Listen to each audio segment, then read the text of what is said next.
Hello guys! Ayan, I'm here washing the strawberries. Okay, so first process natin, kailangan nating hugasan yung mga strawberries natin. So, tagalin natin yung mga here. Usually, binababad namin siya with salt and a little bit of vinegar para ma-remove yung mga impurities niya. So, need to soak it then. Ito yung first process sa ating we need to really wash the strawberry. So, pakita ko sa inyo. Ayan. So, yan. Magaganda yung dumating na strawberry ngayon. And we need to wash them, soak them in running water. And so, binababad ko lang siya. And then, tanggalin po natin. We're gonna remove all those stuff here. Yes, we remove them. And then, later on is for slicing. Ayan.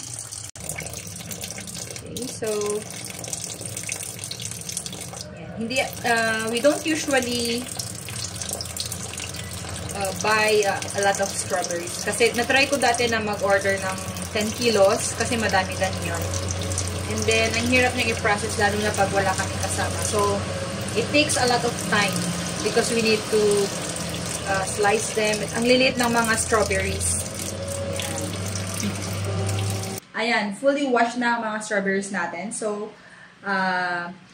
yan, tinanggal natin yung head niya. And then, i-slice natin siya. Hindi masyadong makapal, hindi rin masyadong manipis. Ilalagay natin to sa dehydrator trays mamaya. Most of the time, mix na din yung nagagawa namin sa isang araw. We dehydrate, lalo na pag kulang yung ingredient. And then, after that, lalo na kapag may bulk order lang, need namin talaga na may emergency na fruits na dapat nang i-dry kasi nagkulang.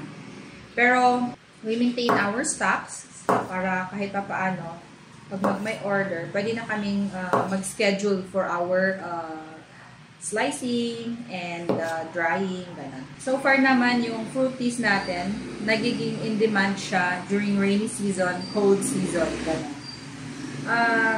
Yung slack period niya actually is during the summer season. So, I think yun yung dapat namin din i-target. During the summer season, paano namin siya i-innovate para mag-click din yung ating fruities. What are we gonna do?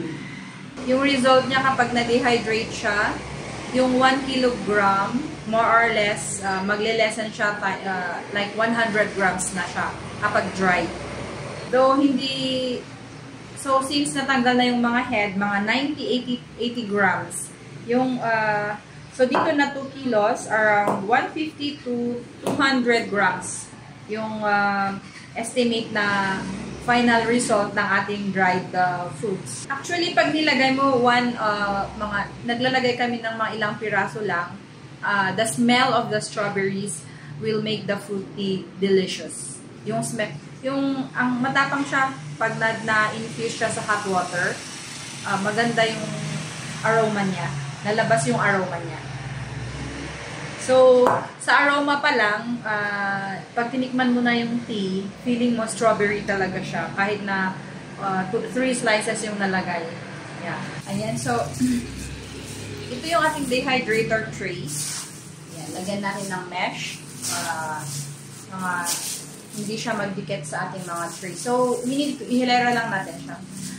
Ang ating strawberries kasi medyo mas magandang mag-wear ka ng gloves for your hand protection na rin. Kasi kapag prolong na hinahawakan mo siya, para lang din siyang lemon. Kasi may high content of vitamin C, may acid content din naman ito. So first, ihilera natin sa ating mga dehydrator. Ayan. So, I already put nakompleto na yung ating first layer. So, ready na siya for the dehydrator. Okay. Ayan. So, lagyan na natin sa dehydrator. Yan. And then, kompletuhin pa natin yung ibang trays. So, siguro yung 2 kilos, mga 6 hanggang dito lang. Yung other layers will be consumed by the dragon fruit at yung lemon dito. May lemon kasi doon na natira. Ayan. So, pwede nang i-preheat yung dehydrator. Ayan. Nagre-run na siya. We leave it as is para at least parang preheated na siya at yan, madry agad yung mga fruits natin. Yan, dagdagan pa natin. So, ganun guys ang aming pag-dehydrate. First, clean the fruits, wash them properly, slice them, at ihilera siya sa ating mga dehydrator sheets at lagay sa dehydrator. At maghihintay na tayo until na-dry na siya. So, usually, pag strawberry, it will take 8 to 10 hours. It depends on the fruit. So, usually, kapag lemon, yun yung matagal. Mga 1 day. 1 day siya. 24 to 30 hours. It depends. You need to check. Yun lang yung mga estimate na hours. Pero, you need to check kapag fully dry na talaga yung fruit. Yung basis mo is, kapag dry na siya, you need to touch it. Hindi yung oras. You need to touch if it's fully dry. Yan. Thank you guys for being with me again today. Yan. So, this is our dehydrating process. Drying process of fruits. Ayan. Until next time, guys. Bye!